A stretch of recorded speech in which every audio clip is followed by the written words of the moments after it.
and Scotty Lopez. And before we go any further, Kev, your interview last night was spectacular. I got to tell you. Yeah, Lee Stranahan 2 nights ago. I Fantastic. mean, 2 nights, yeah. That was unbelievable. Yeah. What a great broadcast that was.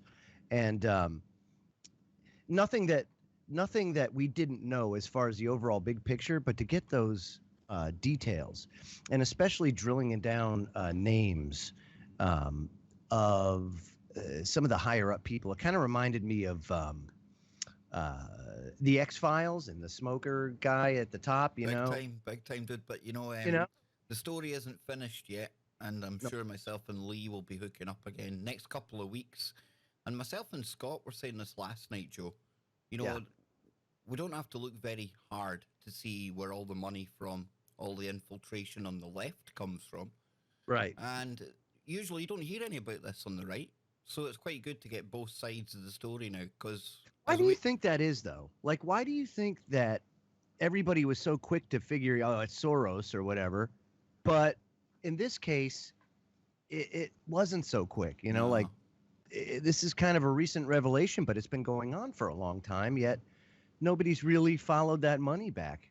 Yeah, or exactly. Maybe they have, but just, Scotty, it's just like there's not that same level of scrutiny going that way, if you will. Yeah, exactly. Exactly. I proposed that question, I was like, everybody talks about George Soros and him funding all these, leftist organizations, but, who is the George Soros of the right, and, I think, people have brought up like the Koch brothers and stuff like that, but yeah, but they're really not. They're not like on that level. No. Not all right. I don't think they could bring themselves to that. Honestly, no.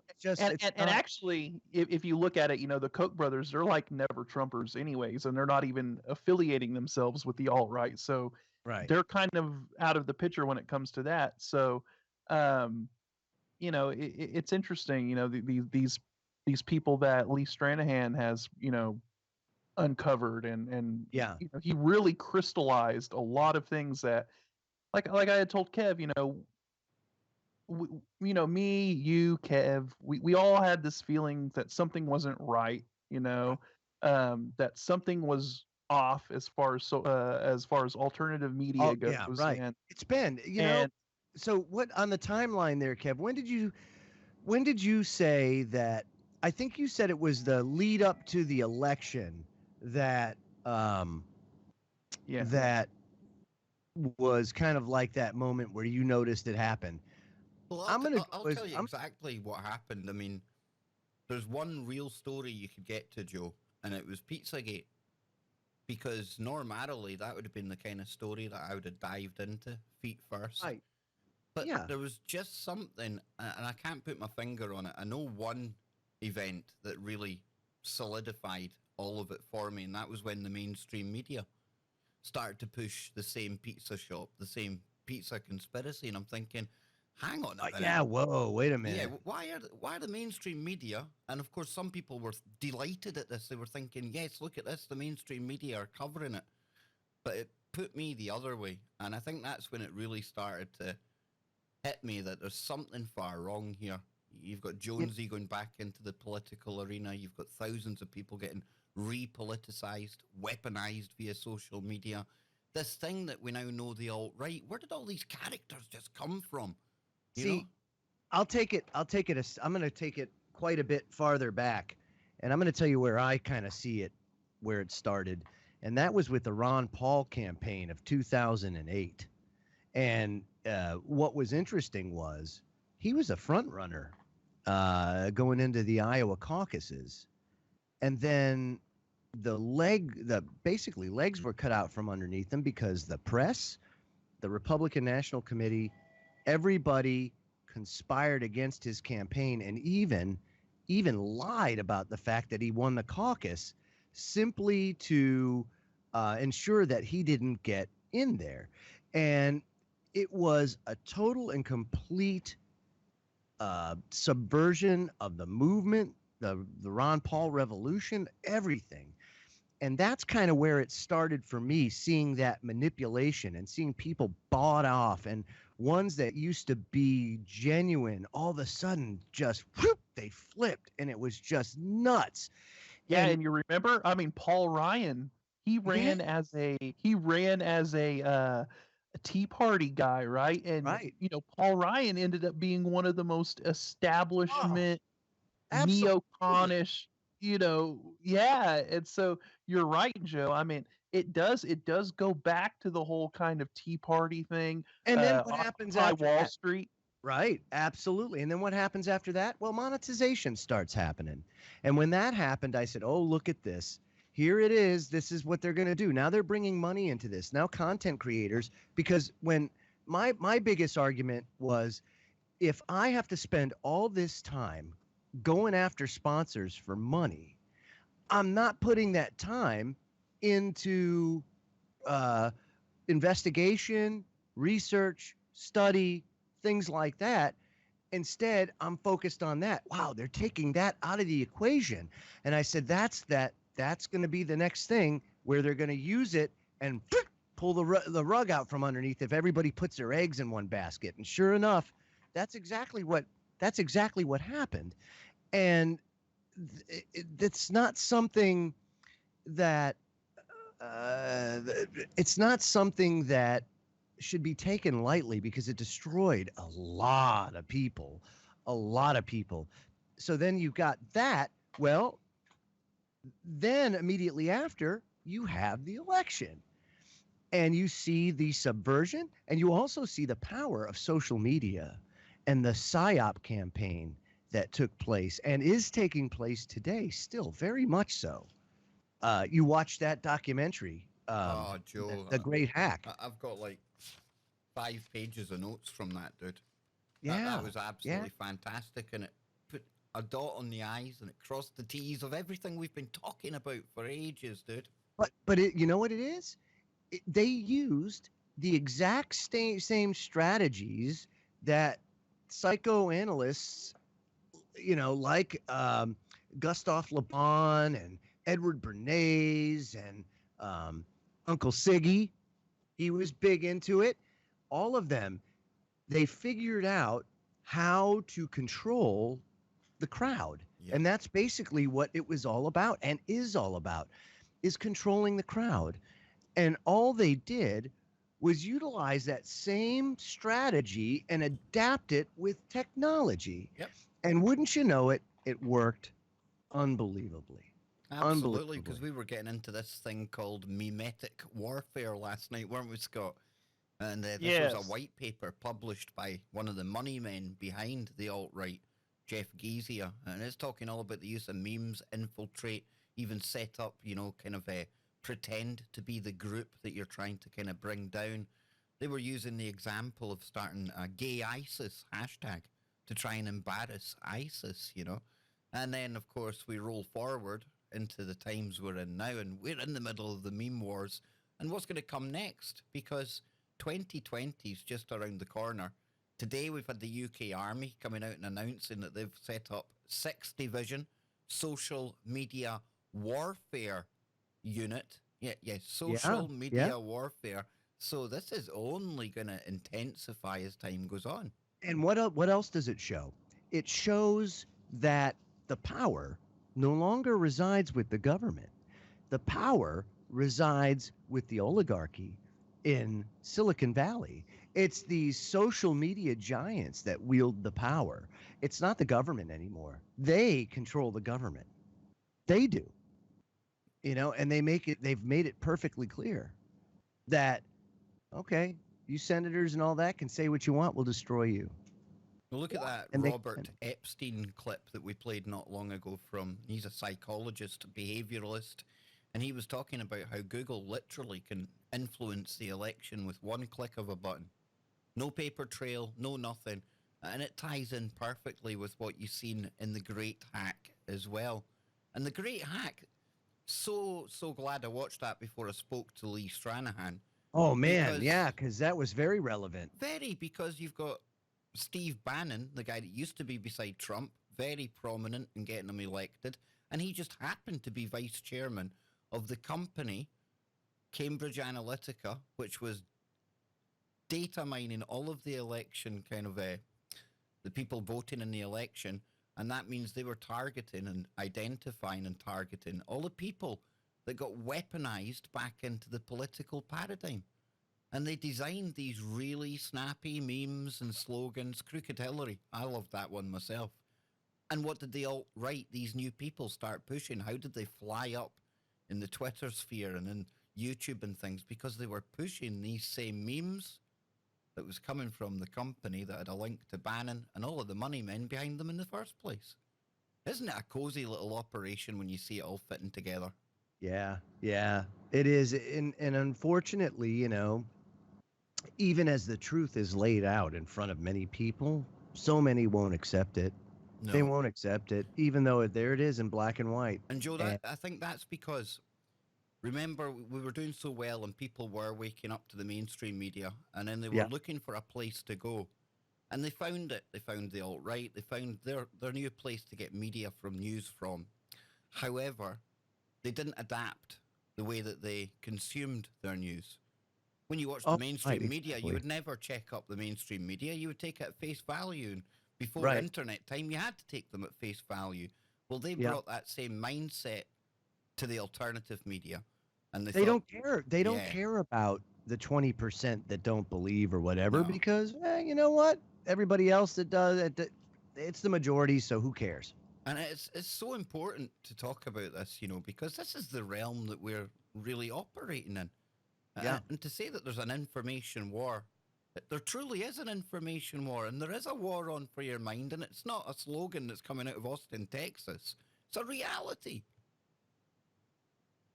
Absolutely. It most certainly is. And unfortunately, it's always going to be. Yeah. There's always going to be people that are going to want to manipulate and going to want to control. And it's just, it's human nature. Everybody knows what's best for everybody else.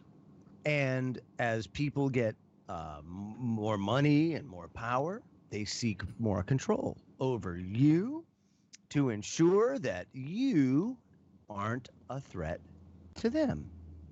It's really that simple. You know, what's one of the main goals right now of you know, this cabal, if you will. And sorry about my connection. I think I got a bad cable. No, your connection's good, man. You're good. Okay. This cabal, you know, you got the Georgia Guidestones. What do they say? 500 million people? Yep. 500 million people. Okay. Well, that's a lot of people that they're looking to reduce. Go. Yeah, gotta go. Mm-hmm. But what does that say? There's a lot of useless eaters out there who they view as useless eaters. And they're simply using attrition and changing society, making it so just palatable enough, but only if you don't have kids. Because if you have kids, it's a real pain in the ass these days. You know, I was talking to my old man, and he says, you know, when I raised you guys, I didn't have to pay anything for health. It was a benefit. Health insurance, I didn't have to pay for that. It was all employer paid. You know, you went to the doctor, you paid $20 for a copay, but that was about it. I mean, there was never any major medical bills if you had good health insurance through your employer. And he always did. Now you fast forward to me raising my family, and I have a wife that is permanently injured, and I have 2 disabled kids. And you talk about insurance premiums. My portion, because, you know, employers don't pay the whole thing anymore, is $1,000 a month. $1,000 a month? Holy crap! And for what?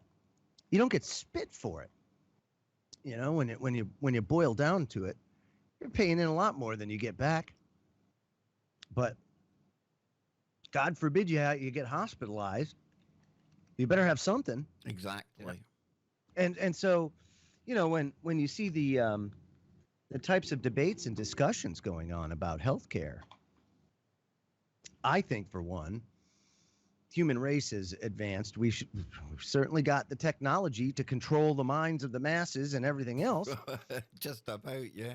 Right? So why can't we humans establish a system that takes care of each other when we get sick? I mean, aren't we big boys and girls now and advanced enough as human beings and all, as far as knowledge base is concerned, this incarnation of humanity, I don't think has ever been smarter. And so what are we doing? Why are we still in this archaic mindset? Oh, well, because this is how they keep you under their thumb. This is how you make the decision not to have kids, because your health insurance premiums go from $80 a month to $1,000 a month. You know, it's all part of the plan. So I'm right in Mr. Stranahan's court there. I mean, people who have power are never satisfied with power. People that have money are never satisfied with money. You know, people that love shoes are never satisfied with shoes. They have a closet full of shoes and can never get enough. That's a good point. It is. Very good point. They always looking for more. I thought it was quite interesting as well, Joe, that kind of secret society connection. You brought up the Guidestones there. This guy, Jeff Geezy, the meme warfare, the guy funding, or the bagman, as me and Scott were calling him last night, his grandfather, an ex-president of Bohemian Grove. Nothing to see here. Nothing to see here. So you can see how this is connected to that bigger level, that kind of... I agree. The hidden hand, shall we call it. And then think about this. We as human beings experience roughly 5% of known matter in the universe, or 5% of what we can experience, of what we know as matter. That means 95%. We're not capable of interpreting or experiencing, I mean, in the same way we experience the 5%. And I think a lot of it also has to do with that other 95% playing shenanigans. Yep. And think about it. On that scale, that means that there's more going on around us than we actually interpret or can experience. Oh, exactly. Dude. Exactly. That's pretty much what I said yesterday. Remember, Kev? I was like, there's something going on that the public has no comprehension, no idea what is actually taking place at this higher level. There's something happening. There's some kind of power play being made, or some kind of conflict occurring amongst, I would say, whatever you want to call them, the Illuminati, the elite, the global controllers, whoever, whatever name you want to put on them. But there's something going on amongst them that the general population has no idea, that we don't even understand. And we're seeing is like the repercussions of it, filtering down, with all this memetic warfare stuff, all this info war, of these. We did have historical reference, though. If you take a look at a lot of the wars that went down, say from the 1400s on to about the 20th century in the world wars, it was all family spats.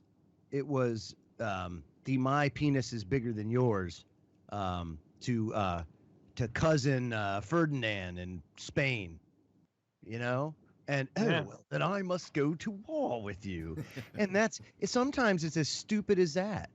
It's some sort of family feud, and then everybody is kind of rooked into it because it's a feudal type of thing, and you're subservient to the crown, and if you don't, well, it's just off with your head. No biggie. Yeah, and it's crazy because you see a family feud like that back in the day, and thousands upon thousands of people would end up dying because of it, right?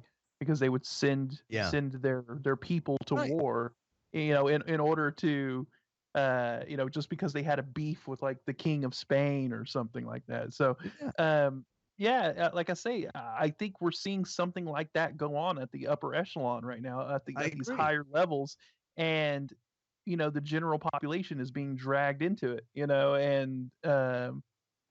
Just take a look at the new space race. You know, my penis is bigger than yours. You got Elon Musk. You got Richard Branson. You got Jeff Bezos. You've got the consortium there, the American Space Consortium or whatever the heck they call it. And then you have the government with their SLS. On top of all of this, right? This is still within that 5%. Exactly. That decoded universe.